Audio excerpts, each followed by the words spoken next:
Hey friends, before the episode gets started, I just wanted to chime in with a quick thing. We're going to record a Q&A. So, if you have questions for us, such as our least favorite flight sim, our favorite plane, or any other random thing, email them to retrodogfight@gmail.com. Hit us up at our Discord at discord.retrodogfight.com or leave a comment on the post for this episode. We look forward to answering your questions. And now, on to the episode.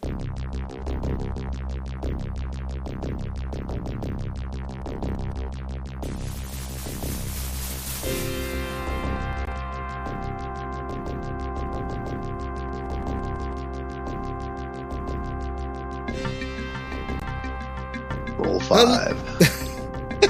I'm sorry, I keep forgetting you do that. That is your thing. Hello, everyone, and welcome to Retro Dogfight, the podcast wherein old guys talk old Sims. I am your co-host, Brian. Joining me, as always, is your co-host, Chase. Yo. And your co-host, Denny. Hello. I just realized our names are BCD. I just realized that. Like, wow, big chicken dinner. I did not realize we were in complete alphabetical order. It took me 7 episodes to realize that. So, friends, today we are talking about. This is our first episode where we're only talking about one game, which is interesting. Every other episode has been about more than one game, but this is the first time we're talking about only one, and it is the legendary 1988's F-18 Interceptor, the Amiga-only sim from Electronic Arts. Danny, do you want to roll in and tell us about this one? Yeah, sure. I will. I'll take this one because this was how I spent 1988. F-18 Interceptor was released by Electronic Arts in one of those really cool, flattish EA boxes of the 80s. Oh, those were great. Sorry to interrupt, but those were so great. I love those. When I was a kid before I went to the Navy, I stapled those to my wall as wallpaper. I love those flat album boxes. Anyway, yes. Sorry. Anyway, go ahead. So F-18 Interceptor was developed by Bob Dinnerman of IntelliSoft. Bob later went on to create the Jet Fighter series, which we'll have more on later. And F-18 Interceptor is, as you might guess from the name, an F-18 simulator. It also has some F-16 moments, but that's more of an afterthought. And you play it. You have a whopping 6 scripted missions, which doesn't seem like much, but remember, we were playing this game on 512K Commodore Amigas in the 1980s. F-18 Interceptor is notable for a lot of firsts that came to be standard in Sims later on. It had a decent view system, but most of all, by having been built from the ground up for the Amiga, it has a smooth frame rate. Coming off of Commodore 64, primitive PCs, F-18 took advantage of the Amiga's custom chipset and gave you what felt at the time like a photorealistic smooth frame rate. If you've not seen the game, do not view those words through a 21st century filter. No, that's but it had things like shaded polygons, along with its flat 2D screen. But yeah, F-18 Interceptor was just it was groundbreaking for feeling like you were flying a real fast fighter plane over a flat green and blue set of polygons. And in a funny twist, last episode, I was the only one who had played the sim before the episode. You guys hadn't. But now it's the reverse. You guys both played the heck out of this one, and I never played it because I never owned an Amiga. So it was a very interesting experience coming to this from a totally noob Amiga. I don't think my only exposure to an Amiga, as a side note, I had a class on video production in high school in 1992, and we used an Amiga for that. But we actually never did any classwork. We only played like links on the Amiga. I don't know I don't know why, but we never actually did any video editing. We just played a golf game. That's like the only Amiga game I ever played up until this. So I remember I was on BBSs back then, and I remember how angry the Amiga people got at me for being on PC. They were like, they really did not like me because I was like, I don't know, I have a PC. What's the problem? I don't know. The Amiga PC flame wars on BBSs, just it was a thing. All of these. Yeah, that was it was definitely. I don't like the punch down, so I never even engaged in the Amiga versus PC. Amiga versus Atari. I would put those Tramiel kids in their place. Right. The Trammell kids. I mean, it was to the point where I had like my Amiga for like a week, and I'm walking around the barracks, and I'm talking to another kid there, and he's like, "Oh, you got a computer?" I'm like, "Yeah, I got this Amiga." It's like, "Oh, an Amiga," and he starts talking about how great his 286 is. I don't know this guy, right? He's somebody in my nuke class, right? And that's the first words out of his mouth. Not like, "Oh, cool." Oh, you got a computer up in your barracks, which is, kind of cool. But, "Oh yeah, I got a 286. I'm like, wow. So that was my first taste. I didn't know that was actually a thing. So I mean, I've got to be honest. I never had any dislike toward Amigas. I just never had one. I was like deep into the PC ecosystem at that point, and so you had to go out of your way. I can't believe that Commodore's brilliant marketing never. Right, like I said, you had to go out of your way. I mean, you had to be indoctrinated somehow. Mine was with a weird magazine that somehow got nationally distributed called Info Magazine, which was basically just an Amigazine, and that was my indoctrination. Otherwise, it would have been, I don't know what I would have done for computer wise after moving on from the 64. So maybe I would have become a better person. not done computers at all and like become a lawyer or something. I don't know. I feel like someday we should do a special episode just on the computer magazines of that era. Yeah, I actually knew Mark and Ben, the guys who created Info. The first, if you think the Amiga version was hardcore nerd stuff, the original Commodore 64 version was desktop published on with a like Commodore Geos 64, with Geos and like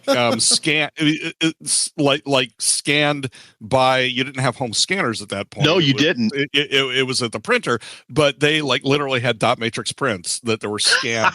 I would have loved to have met them. Around, when they decided to shift from the 64 to the Amiga, this is how nerdy these guys were. They changed the name of the magazine from Info to .info, which was the extension for icons on the Amiga. Oh my god! Yep. Oh my god! Yeah, and moved to publishing on an actual desktop publishing program on the Amiga. It was pretty awesome. They were awesome guys.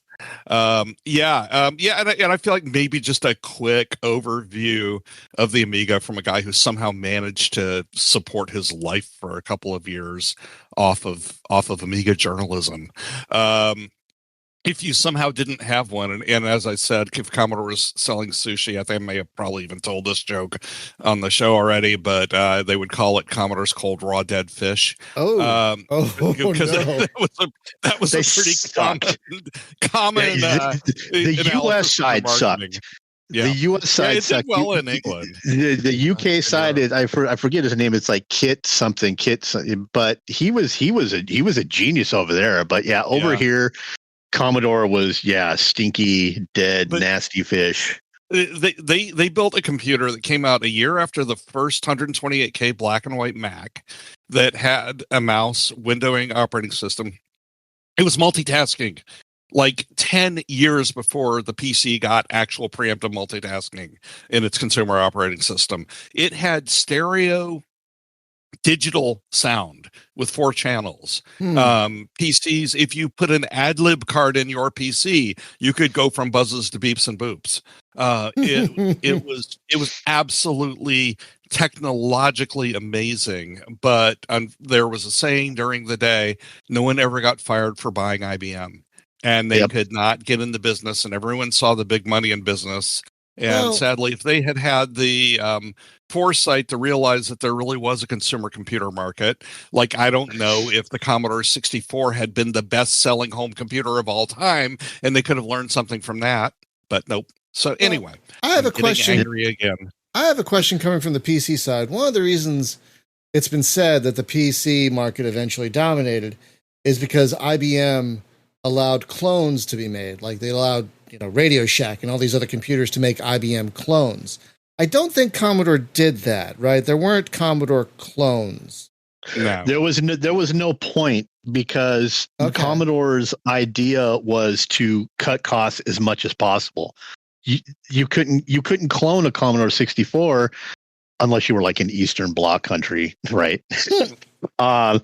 Because there was no profit margin in it. There was no money in it. Commodore always operated as close to the bone and as cheaply as possible on their machines. Right, but they wouldn't have benefited from allowing other companies to make a Commodore clone or an Amiga clone. Right, because the thing is you could buy an Amiga 500 with a floppy drive without a hard drive, but not every PC had them back then either. Right. For what was it, $6.99 or something? Wow. I mean, it was for the era. That is cheap.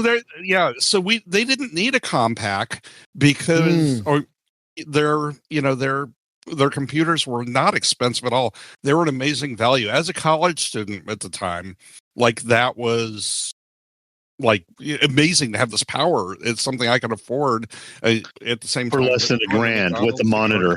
For free. Yeah. That's what got me into DOS, if I may, a side note, was Radio Shack computers, because they were very inexpensive, and I was able to get a Tandy 1000 with a monitor and everything, and a floppy drive for less than $1,000 back in the day, which was kind of unheard of.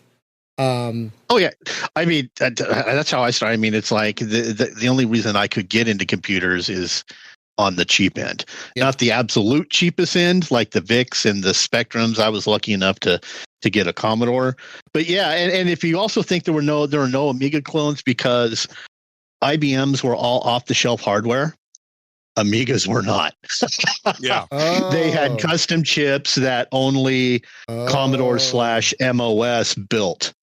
And no one was going to spend the time white rooming, a video chip like that the Amiga had. So the Amiga had its an amazing computer, an evolutionary dead end, basically just a stick off of the main branch, right off of the main trunk that could really go nowhere. It could really go nowhere. You don't think? Yeah, I mean the reason the PC won was the expansion slots.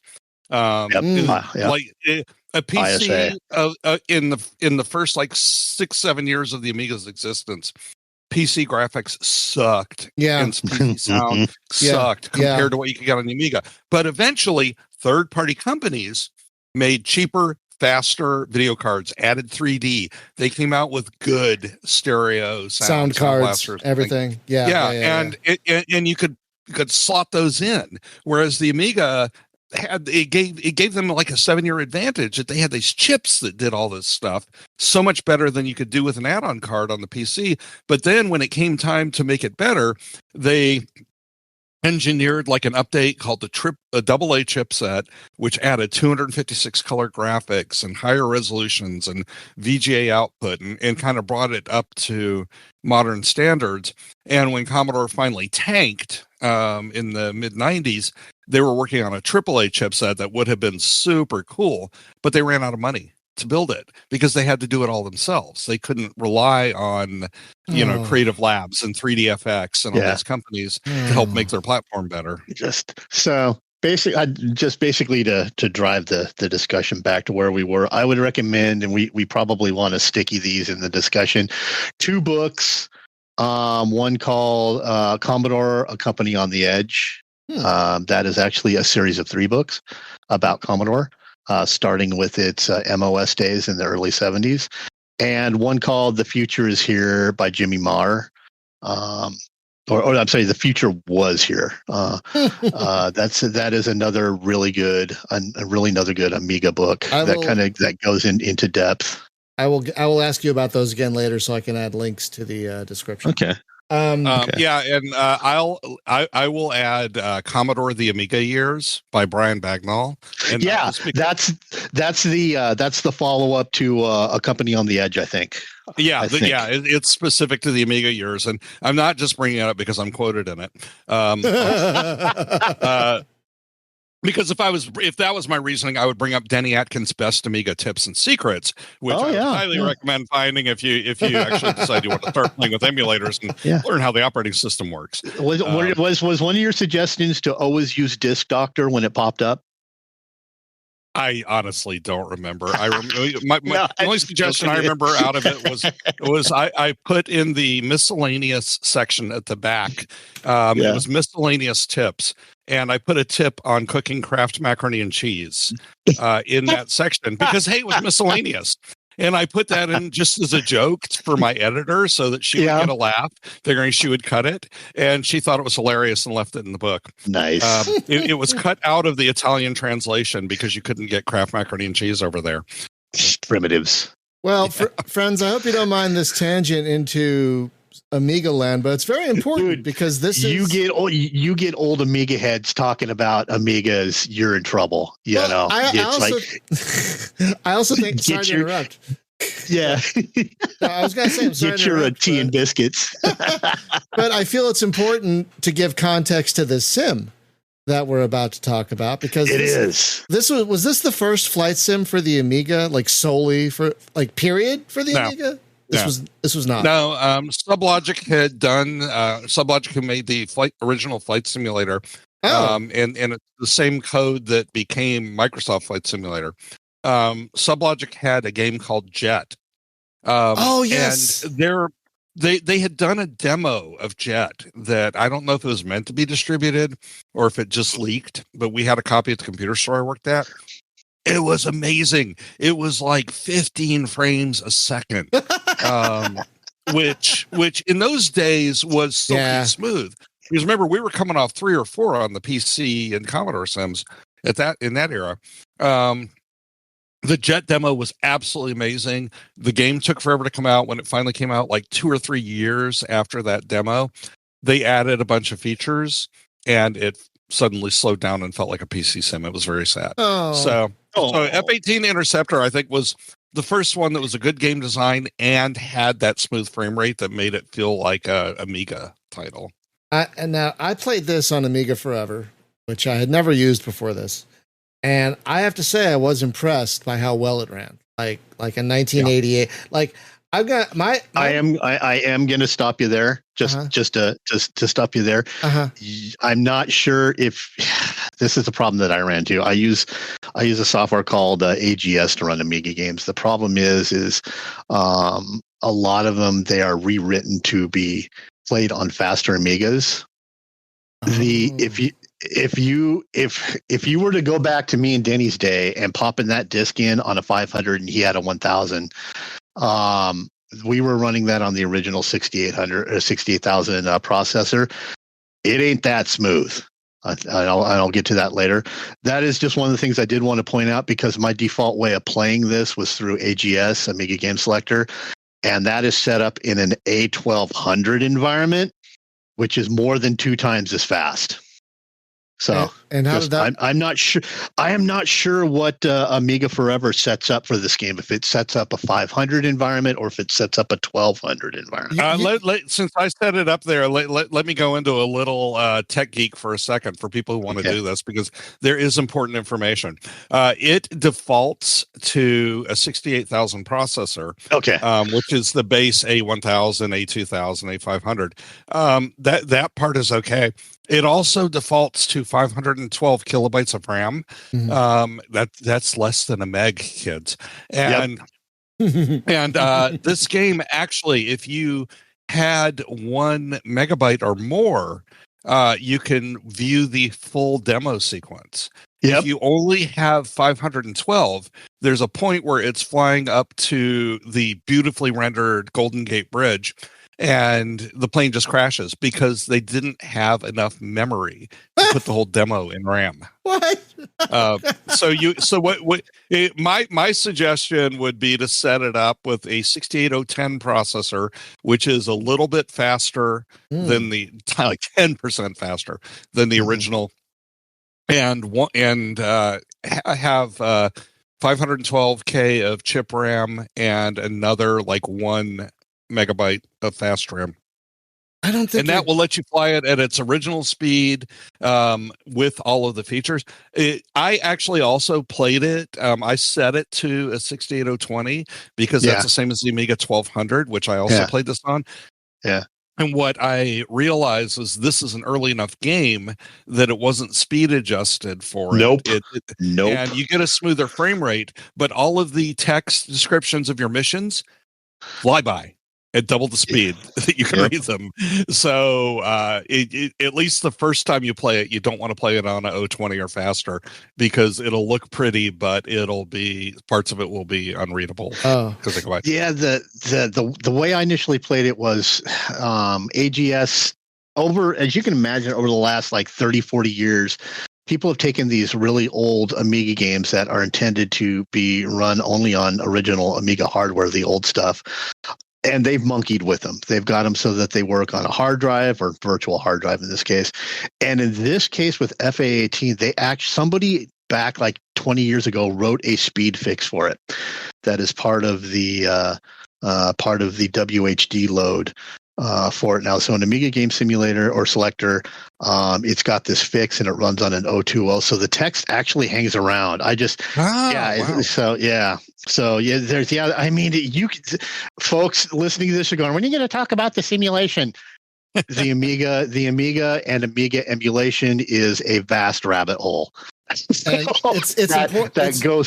That goes on forever. I think it's important to talk about it, though. I think it's very important to talk about it. It gives context to this very important sim, because I never played it, and whenever I would talk to you guys or other people who had played it, I could just visually see your eyes kind of glass over, like, oh yeah. Yeah, F-18. Yeah, right. Yeah. One of the days of my youth. Yeah. So I tried to come at this as a complete noob.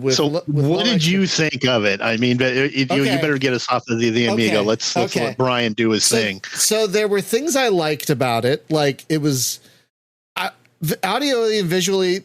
My 1988 self would have been blown away by this. Absolutely blown away by this.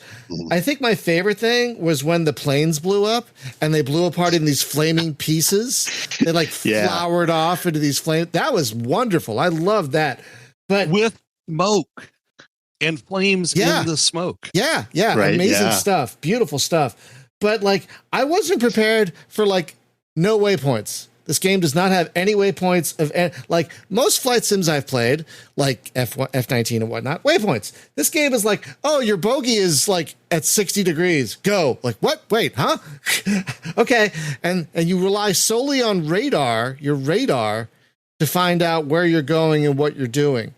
I didn't realize at first, because the manual I found for this was not great, that your carrier is a persistent dot on the radar. I did not realize that. Because I'm like, how do I find my carrier? But it's always there. I just didn't realize that until like 3 or 4 attempts to play it. So I was like, it was very different for what I'm used to, with the lack of waypoints and everything. But once I started getting into it, I was enjoying it, but I didn't get very far because the copy I found had the first 4 missions unlocked. I don't know why, but only the first 4. I couldn't figure out so there are 6 missions, and the third mission is forcing down, not shooting down, but forcing a couple of stolen F-16s to land. I could not for the life of me figure out how to do that. I shot over them, I flew around them, and they were like, F off, kid. You know, yeah, screw you, pal. They didn't care. I couldn't get that one. And the 4th mission was a search and rescue mission, and you're supposed to find this pilot and drop off some kind of pod, some kind of rescue pod. Yeah. And I played that mission 10 times roughly 8, 9, 10 times. I dropped it over him, right over the dot. I dropped it a little bit before the dot, and every time it was like the pod is too far from the pilot. Like, what do I do? I don't understand. I can't pass this. So I feel kind of mixed on it because it's very beautiful. The flying felt great. The flying felt fantastic. The dogfighting, the gunplay, the missiles, that all felt great. I was really impressed by that. But the actual missions, I felt like I was kind of being thrown to the wolves. And there's no way to review any of your mission objectives. You can't in F-19, you could push a button and it's like, oh, here's destroy this bridge, photograph this thing, it's all right there. With this, it's like, if you don't remember the text that you got in the beginning, and I don't have the best memory, it's like, I guess I got to write things down. I felt a little lost. And so I felt like from a simulation perspective, fantastic, absolutely fantastic. From a game perspective, I felt it was a little lacking as an actual game. And I was surprised there were only 6 missions. Like, how long did it take you guys to actually finish all 6 missions back in the day? Like, was it a quick thing? Did it take you a week? Did it take you a few days? Like, how long would you say it took you to finish this game? I mean, we're talking many, many years ago, so I have no idea. Okay. Also, I was in college, yeah. so there was studying and partying and right. Okay. and various other things. And I was running around the barracks at 5 o'clock in the morning and sitting in class 8 hours all day. So I will counter argue your very valid points, Brian, with one word. Well, it's multiple words, but it's a compound word. 1988. Yes. No, I we were not agree. used to waypoints. We were like these quality of life features, having a full campaign. All of this stuff was at least a couple years out. Well, if I may counterpoint, this was running on a 512K computer. Right. If I may counterpoint, F-19 came out in 1988, and it had waypoints, and it had a little screen that give you a review of your mission. So yeah, that's where I'm coming from. I understand there were technical limitations at the time, and I always try to keep that in context. But as I just found this, I found it enjoyable. I guess my box score would be fun to fly, challenging to play, if that makes sense. Because I found the missions themselves kind of tough. And the fact that there's only 6 of them kind of concerned me. Like, is there replay value here? Like, there's no score, or is there? I don't think there's a score or anything you're chasing. So, I'm not sure what the replay value is here once you're done the 6 missions. So that kind of threw me. I'm like, there's only 6 missions, and they're charging how much for this? But I guess you're paying more for the engine and the flight simulation itself than the actual content. Maybe. I don't know. But yeah, I mean, we were at the time the experience was so amazing. Yeah. The fact that it was, maybe 4 or 5 hours of straight through gameplay wasn't really an issue. And yeah. I certainly replayed these it would loop through the missions, right? You could select them once you'd open them. But yeah, it just never even occurred to me that there wasn't enough content or that there were any limitations, because you did have that magic 1980s flight simulator radar that would point you toward the enemies and back to the carrier and all that stuff. Now, there were certainly some issues, which when we get into the missions, I could talk about. Actually, only having 4 unlocked, that's because some, kind, gentle person decided to share this with the world. The one that you bought from EA in the store, until you did the qualifier, there was nothing. You had to, I know. And this is an old bit of game design that I'm very happy is dead. Yes. But you had to unlock, you had to finish that tutorial before you could do anything. Yeah, TFX does the same thing. You have to finish all 10 training missions before you can go into the into the campaign itself. It's maddening. It's maddening. It took me 3 tries to finish the qualifier because the first 2 times I forgot to put my hook down. Whoops. See, bolter. Yeah. Whoopsie. But again, I could see where you're coming from, because I could see wanting to spend, regardless of the mission type, just in 1988, wanting to spend time in this beautiful, for 1988 world.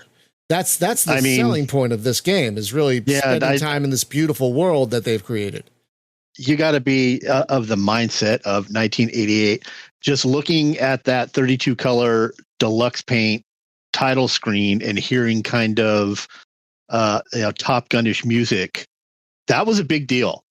Yeah, you showed that off to your friends. And the zoom in when the mission started, and it zoomed in from the map all the way into the carrier, all the way, and you saw your little pilot with his little helmet. And little circle. Yeah. Amazing. Like, for the time, absolutely astounding. Just wow. I mean, I can't help be floored by the technical aspects of this game. Just really super impressive. Like, again, my 15-year-old self in 1988 would have been floored by this. Absolutely floored. And then I probably would have gone back to F-19. I'm sorry. Yeah, F-19 wasn't an option on the Amiga yet. Which is really sad. They ported it later. Yeah. And also that was Microprose's Amiga ports were so we talked about that last time. I'm not even sure how I would have felt about it in the day, because it didn't have that smoothness that F-18 has. Yeah, I'm just really blown away. It just felt and looked clunkier. It wasn't 32 colors; it was 16 because it was ported over from the PC. So yeah, the F-19 definitely had quality of life things and immersion things that F-18 didn't have. But this one had a. It was all about, but it was the Wild West. Yeah, this one had. It was. This one had a couple of quality of life things I liked. It had a pause button, which I always appreciate. I always appreciate a pause button. And it had the ability, like, if the mission went bad, you can just, I think, hit escape and just start out completely all over again, which I thought was kind of nice. Like, you don't have to go back to the main menu and select it again and all that malarkey. You know, you could just be like, okay, I effed up, escape, start again, easy peasy. Lose somebody? Yeah, we lost our boy. Oh no. We record this on Discord, and Discord is great, but it's also not great. But it's probably one of the best options. I mean, what else we got? Zoom? I guess we could do Zoom. I don't know. Skype? No, Skype's dead. Skype's dead. Teams, baby. Oh no. Let's get ourselves some Microsoft and Office 365 licenses and do Teams. This is going to make this timely, but I think they just fired a bunch of the Teams people via Teams. Didn't they do that? Didn't I read that somewhere? I could tell you all sorts of things about what's going on there, but I am not going to. I appreciate that. Because I cannot. I need to retire one of someday and not become homeless. So my feelings are mixed on this game. I like a lot of it, and there's some things I'm less keen on, but I feel like technically it's an achievement. It is absolutely an achievement from a technical perspective. It's beautiful. It flies well. It's lovely. Technically it's great. Gameplay wise, I'm a little less enamored with it, but I like that they did kind of something different, like the one mission where you had to protect Air Force One and stuff like that. That was kind of different stuff. That was kind of fun. But I feel like it also kind of threw you to the wolves in some ways. Mm-hmm. So I'm less enamored on the actual gameplay. So how did you guys feel coming back to it after all this time? Want to go first, or you wanted me to do it, Kenny? Well, first of all, can you guys hear me okay? Yeah, we can hear you good. Okay, my headphones stopped working. Oh, and I didn't realize it until I was crapping a little bit on F-19, and I didn't hear a reaction out of Brian. Oh. So, that's when I'm like, wait, something's wrong here. He's mellowed. And yeah. So I was not there for the last minute of conversation while I decided that I finally just had to use my MacBooks speakers instead. So anyway, I'm back. Yeah, they'll do in a pinch. So yeah, that's my question to you guys. Like, what was it like coming back to this after all this time away from it? Oh Lord, the way your memories upgrade games. Yes. Oh no. If only the version of Raid on Bungling Bay for the Commodore 64 that exists in my memory existed in reality, it would be so amazing. But yeah, these things all get upgraded. It was definitely enjoyable through the nostalgia filter. But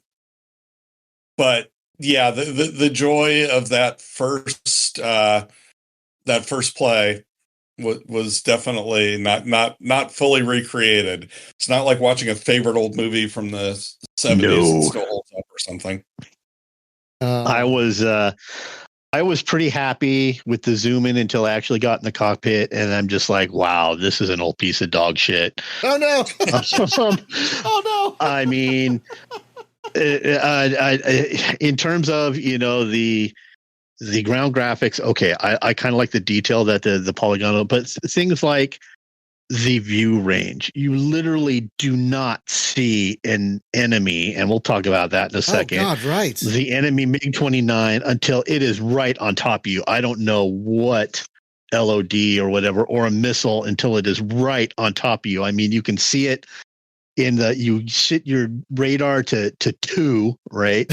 Whether at 2 kilometers or 2 miles, who knows? And you're still not seeing the bogey straight in front of you. So the visibility issues, that just annoyed the crap out of me. The fact that this seemed to be written by a very talented, software engineer, but still, I'm just going to say a San Francisco hippie with his mission set. There's none of that good old commie killing, we're from Texas microprose design in there where you're going out in there and you're whacking guys. No, I mean, you will never fight more than one guy at a time in this, that MiG-29 mission. And for God's sake, the first MiG-29 mission is force them out of your airspace or chase them off. Really?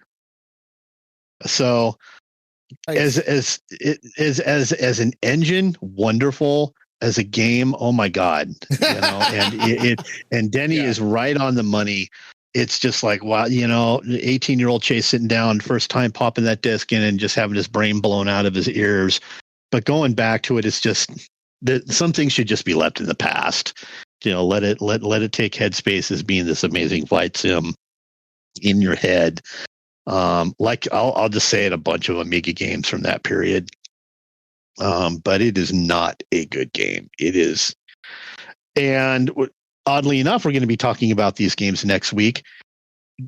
Bob and crew did so much better when they revamped it for DOS.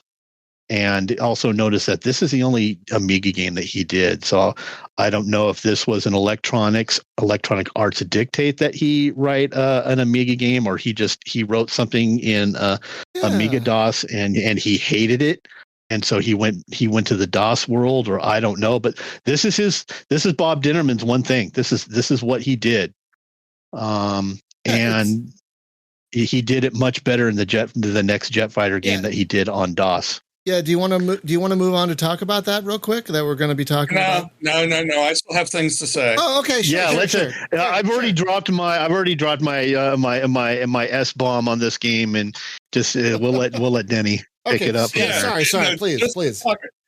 To talk about the game a little more, right. And that, I have to know that I'm coming at this from memories of an almost religious fervor for this game. Because at the time, from everything we've read about previews, everything we read about the development, this game for the experience was groundbreaking. You didn't just to cut in. You didn't get anything better than like an actual commercial flight simulator in terms of graphics. This was peak. This was peak. Yeah. And this was the first time I ever chased a UPS truck. I have no idea. I actually need to go research. How did people track things like have tracking numbers in the 80s? I don't remember, but I knew that the mail order copy that I'd gotten from Chips and Bits or wherever. Yes, was Chips and Bits, man. That day. And I had a class that afternoon and did not trust, and they wouldn't leave it on your doorstep. So then you'd have to wait day and day and day. So it's like, I am finding this. And I think I just knew that the route the UPS truck took in the neighborhood because I had been, seen them before. So yeah, I drove around in my 1984 Chevette for like 15, 20 minutes till I found that UPS guy. You chased that guy. You're like, where's my $2? Where's my A-18 Interceptor? Yeah. So I may not be completely objective here, but I remember putting that thing in my Amiga 1000 and just having a hell of a time flying with my digital joystick and with all the limitations. And the missions as they unlocked. There were some cool things. Absolutely. By modern standards, it wouldn't pass the first game design review before you told Bob to go back and rewrite them all. But the first MiG-29 mission, you're supposed to be identifying the planes. And every once in a while, one of them is a Boeing 707. Yeah. And if you shoot it down, you lose the mission. And you're not supposed to shoot them down anyway, unless it attacks you. And I never could get it to attack me. Oh, I had it attack me when I replayed it this time. Really? Oh, maybe that's why I thought that mission was garbage. It's just like, I'm going to, okay, so this is the Boeing and this is the MiG, and I guess it would have been a little more exciting if it would have, Fox 3'd me, but and like the Intercept the F-16 mission, that one, if you don't get them in a certain amount of time, they will turn hostile, and you end up fighting two planes. So some of these missions have like branches within them. They're not completely linear. Different things can happen. So that made it interesting, and there was some replay value. But Brian, you missed both the best and worst mission by not being able to get to the last mission. There is a mission where you are supposed to take out an enemy aircraft carrier. What? And it's the final mission. What? And you get to it. Yeah. With your F-18. Is that the submarine? Is that the submarine aircraft carrier? Because that's what I remember. Well, that's what I was about to get to. You get to it, and you discover that this is a submersible aircraft carrier. What? Which was really cool when you weren't expecting. What? Goofy as it may be. Hey, the Japanese had them in World War II. So you have this submersible aircraft carrier, and I remember flying over the thing. I'm like, oh my god, that's so cool! As I'm trying to take out a carrier with my Maverick missile, but we'll get back. We'll skip that. But then the frustrating part is, so many people thought you couldn't win that mission because you never saw the carrier sink. No, if you hit the carrier in the right place, it would be considered destroyed and you would win the mission. But again, 512K limitations, couldn't even run its full demo. He didn't have the memory and disk space to animate the carrier sinking. So it never sank visually, and people thought they had lost the mission. So that part, major loss. And I remember that part. I remember being, what the hell do I have to do? And then realizing, oh, wait, I completed it. Oh. And there's no ending sequence when you do. No, wait, there's no like congratulations or anything when you no, it just goes back to, okay, fly the first mission again. Oh boy. Oh. I know, but keep in mind 1988. In 1996, when I was working at Computer Gaming World, we ranked this as the 87th best game of all time. Wow. I don't remember the meeting specifically, but I feel like that might be my fault. Yeah, I mean, again, though, it was carried so much by its presentation. What were the? I mean, what was Denny? Do you remember like the names of the? It was a Fairchild or something. They always compared it to that, like Sutherland and something, a flight simulator. And yeah, and they were right. There was nothing. There was nothing until just until the 90s, obviously, that could compare to that presentation on a home computer. That was peak, and I think that's what really carried it a lot, and that may have actually sold a lot of 500s. Yeah. So yeah, if you played it in the day, enjoy our discussion. Don't go back and play it.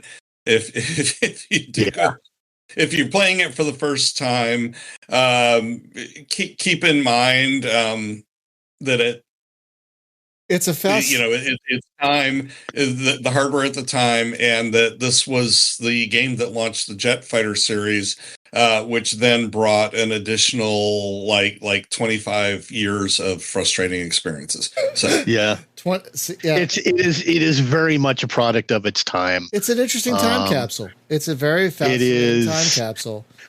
It is a statement about a lot of Amiga games presentation uber alles. And I mean, there were games on the Amiga, just a remarkable presentation that were just crap gameplay.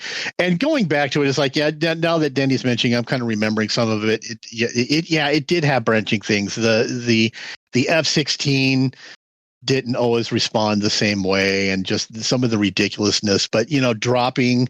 What you're spending disk space and logic, and one of your missions is dropping a rescue raft. Bullshit.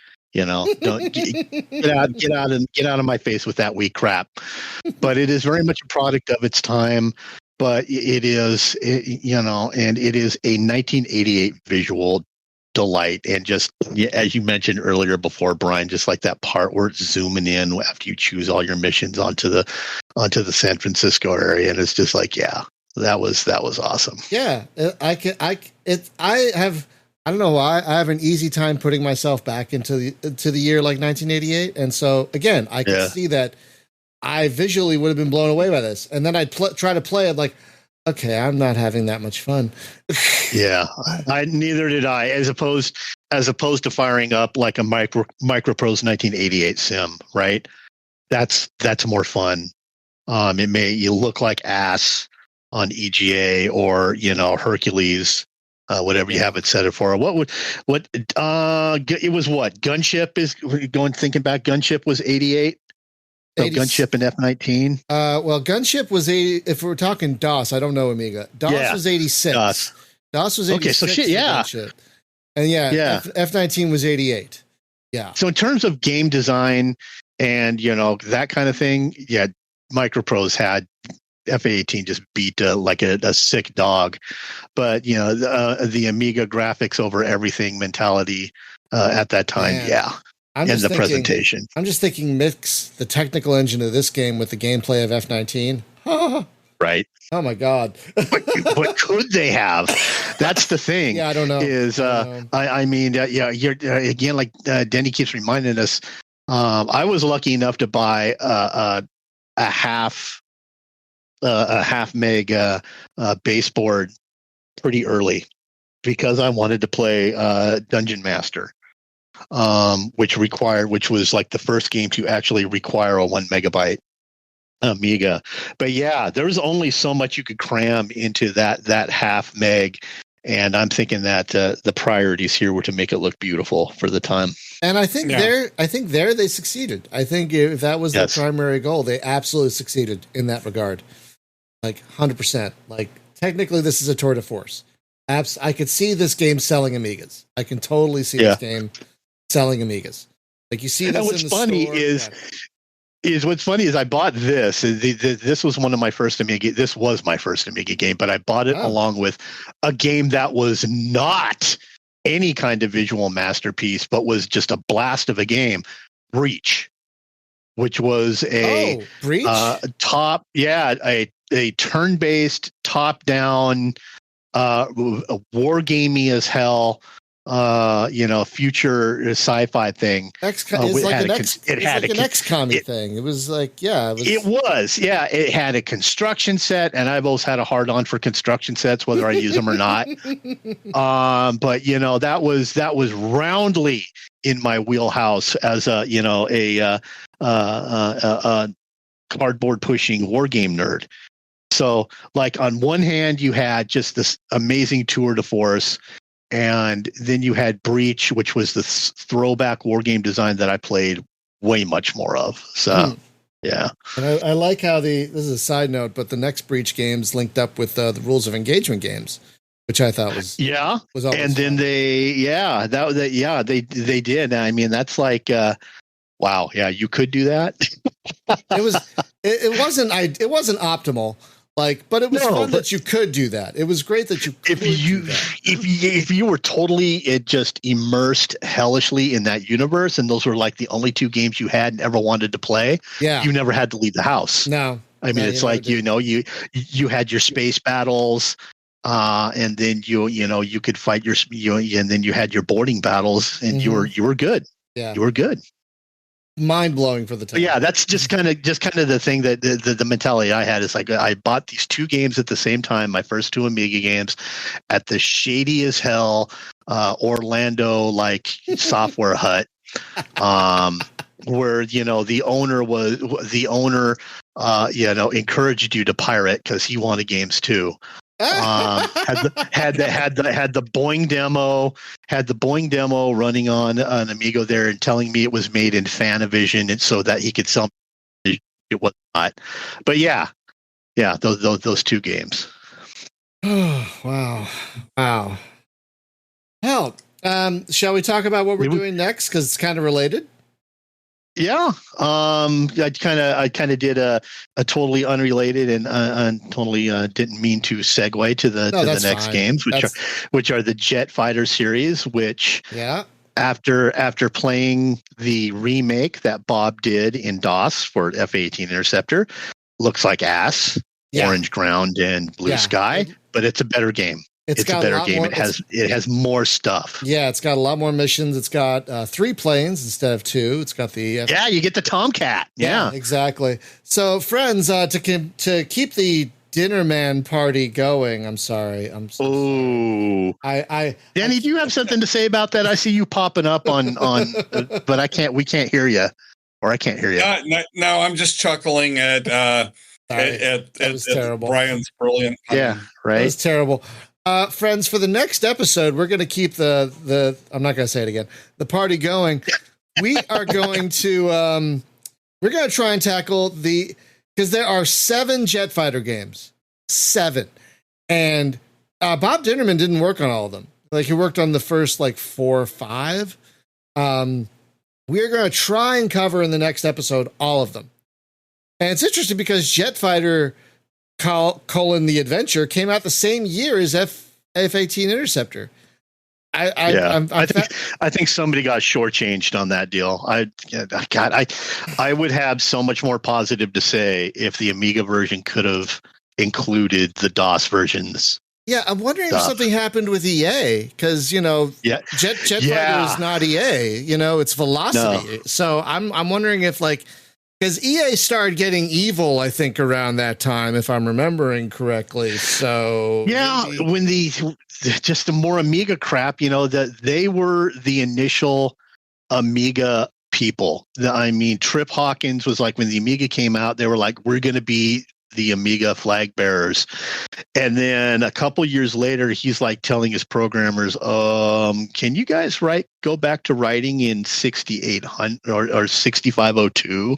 We need assembly programmers for that. So there was this short-lived romance with EA. Yeah. And I'm almost wondering if Bob was already working on the DOS version and maybe EA contracted him or something. I don't know. Citation needed, right? Yeah, I'd be fascinated. I wonder if we could track him down, because I'd be fascinated to know what the heck happened. Wait a minute. You had this game for the Amiga, and then the same year you have this game for DOS that doesn't look as good, but it's got so much more stuff to it, like you guys said. So it's like, what happened? What happened there? But then it spawns this long series of games that go all the way to 2005. And just spoiler alert, 1, 2, and 3 are good. Yeah, I've only played 3, actually. That's the only one. Oh, you've never played the masterpiece known as Fortress America? Jet Fighter 4? I also didn't play Jet Fighter 5 Homeland Protector. I didn't play that one either. So we're going to try turning your trump card. So friends, we're going to try. And you know what I found? I found that Pete Bounani, remember that guy? He wrote the strategy. Yeah. He wrote the strategy guide for Jet Fighter 2. I just discovered that yesterday. How fascinating is that? I love it. I love stuff like that. Like Pete Bounani. That really? You know, where did he start? You know, like that'd be interesting to look through all of his strategy guides just for people who don't know, and you should know. Pete was the guy, Viper pilot who loved Sims. Yeah. He wrote everything. He wrote a guide for F-19. I have that guide. He wrote a guide for F-19. There you go. Yeah, I wonder if that's the first one. And he wrote the best short book on fighter geometry, The Art of the Kill. Oh, I think he took Shaw's big book and made it a little book, and also it's wonderful. Also a video. Remember when you the video was great. Yeah. I got on VHS. Yeah, you bought Falcon 3 and it came with the VHS of Art of the Kill, which is about an hour long, I think. Yeah. You had Mustache Pete right there going through, lag turns and pursuit curves and rate versus radius and all that other good crap. So, friends, I don't know if we're going to be able to play all of these. I think the first 4 are DOS-based, so I think those will be able to play easily. But then you're getting into like Windows 98, Windows XP era, and those are kind of harder to run on modern hardware. So we're going to try to get these games running. Not very hard, though. Yeah, I'm going to work to get the Palm Pilot version running again. I remember playing that on my handspring visor back in the day. Oh, I had a handspring visor. I loved that thing with the cartridges. Yeah, that thing was great. That was like a great little gaming system. It really was. That was a lovely little gaming system. Oh, my God. Excuse me. So, friends, next time we're going to be doing. This is going to be a big task. I don't know. Maybe we'll probably either have an extra long episode. I don't know. 1 and 2 you can cram together. It's 3 where it really changes. So yeah, we'll see. Just again, get your tea and biscuits. I'll cover all of the important gameplay of Jet Fighter 2015. I'll make that commitment. Jet Fighter 2015. Oh, that's the last one. Oh, boy. It came out in 2005. So, what did they think 2015 was going to look like? I can't wait to see that one. That's what we're going to cover next time, friends, is the hopefully entirety of the Jet Fighter series, because we thought it was an interesting evolution off of this one to build upon the Dinnerman legacy, as it were. Because it's kind of fascinating to see how this all spawned out. So that's what we're going to cover in the next episode. So thanks for listening, everybody. This was a lot of fun. It's always fun for at least me to come to a sim that I've never played before, and try to be as objective as possible. But it was especially fun because you guys have a history with this one, so that was definitely enjoyable. And we'll promise, and I'll promise. I think we've gone off on Amigas like 9 out of the 5 episodes that we've done. So I'll promise. At least with this next one, you won't get to hear that. It's all DOS. I think it's fine. And I think we've covered most of the major Amiga stuff. But Ryan, you might want to title this episode F-18 Interceptor and Commodore Amiga History. Right. Well, it's interesting. It's interesting. Several of the sims that we're going to be playing still, like A-10 Tank Killer and I think Mega Fortress, they were both on the Amiga. I think there are at least a few more sims that had Amiga ports. Red Baron, the first Red Baron was ported over. That's right. Yeah. That's right. Red Baron. A-10 was, but again, sorry for, again, you talk Amiga and you've got literally Denny who wrote for it and me who's like, dominated by it. Yeah, you're going to get Amiga. Yeah. But I will also say, throw in one more piece of Amiga trivia that some people, well, if they're still listening, they care. I hope so. By the time you get to stuff like Red Baron, the Dynamic Sims, and Mega Fortress, the Amiga was pretty much only selling in Europe, and the ports were so I don't want to make us adult, half-butted, that our enthusiasm will wane significantly.